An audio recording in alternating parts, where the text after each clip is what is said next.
He took Hajar to a place, when you look at it, it's a complete trust in Allah subhanahu wa ta'ala, a place that has wadan ghayri dhi zar'in, there's nothing there. And so he took him, and she asked him as he was leaving, is this you, or did Allah tell you to do this? He said, no, Allah told me to do this. She said, then I'm radayt, yani she was content. She raised Ismail there, and the Arabs that were there, these are the original Arabs, al-Arab al-Arba'i, they taught him Arabic. Ibrahim, when he came, they married him because they were very impressed with him. He's a great archer, even the Bible mentioned about him. They were very impressed with him as a man. And so despite the fact that it was not their their norm, they married him to one of their daughters. Ibrahim alayhi salam visited from Sham. When he came there, he saw the woman, and he asked, where's your husband? He said, he's out hunting. And he said, how are things here for you? Kayfa aishuki? How are things here? And she said, terrible. They're horrible. نحن في شدة وضيق وشدة. And the Prophet ﷺ in Sahih Bukhari said, shakat ilayhi. She complained to him about their conditions. So then he said, when your husband comes back, أقرئه مني salam, give him my salam and tell him to change the ataba of his bab. You know, the atabata babiki, like when you come into a house, the ataba is the thing before the door, the doormat. He said, change that. So then Ismail came back and he noticed, Anasa, the hadith says, like he noticed something, and he asked her, what happened today? She said, Shaykh came, Shaykhun kada wa kada. She just said, Shaykh, old man came. And he said, well, what happened? He said, he asked about our Aish, and I told him.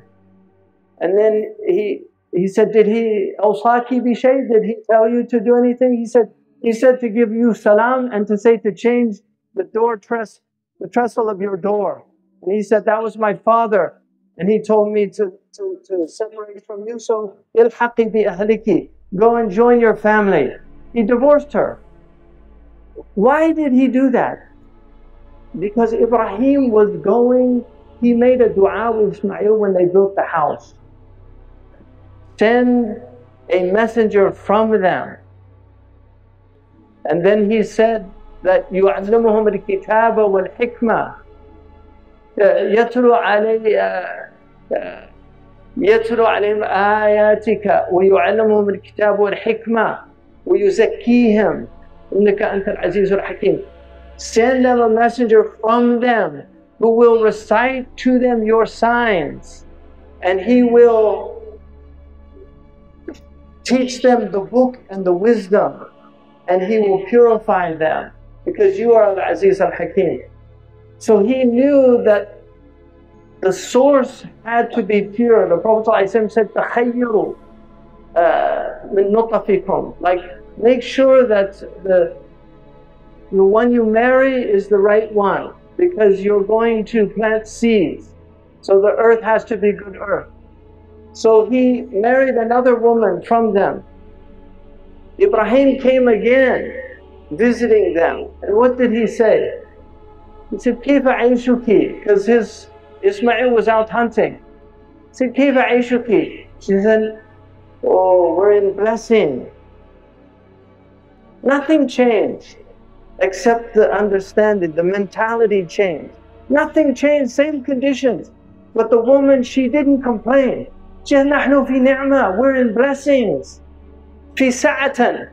She said the opposite of the other woman. The other woman said, نحن في ضيق وشدة. She said, نحن في سعة, we're in blessing. He said, what food are you eating? She said, اللحم والماء, meat And he said, وَشَرَابُكِ. He said, she said, water.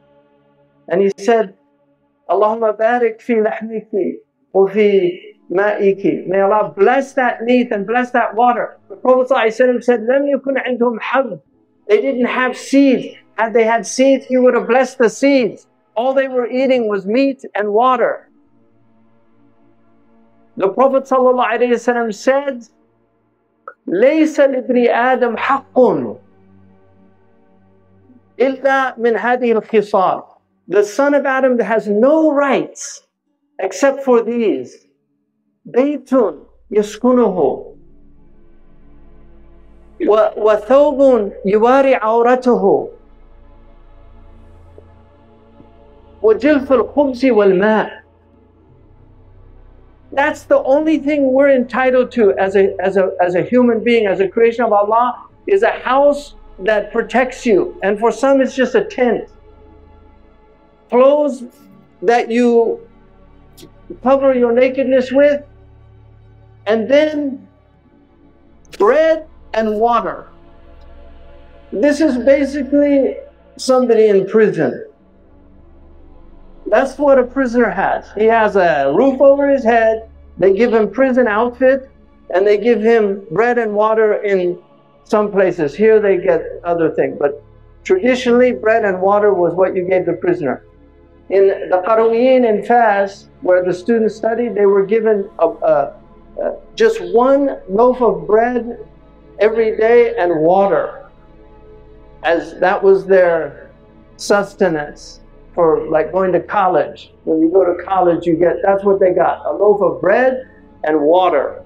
And whatever else they had, ate, was from their own source. So the Prophet ﷺ said, that's all you deserve. And the humans feel so entitled to things. This woman was a pure woman, and then she said, when she also said, Jana Shaykhun Hasanul Hay'a وَأَثْنَتْ عَلَيْهِ.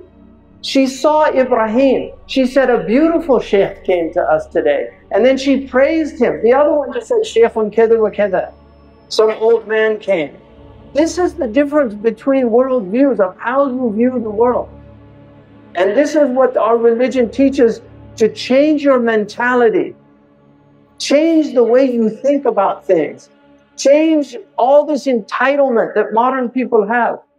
The crisis on this planet is one thing and one thing alone. Human beings are relying on themselves and they're not relying on Allah. They think they can do it on their own. All of the things that are happening right now are because people no longer call on Allah when they have tribulations. Ibn Ata'illah says, Al-faqatu busut al-mawahib. Calamities are the spreads of divine gifts. Allah sends calamities to take people back to Him. That's why He sends them.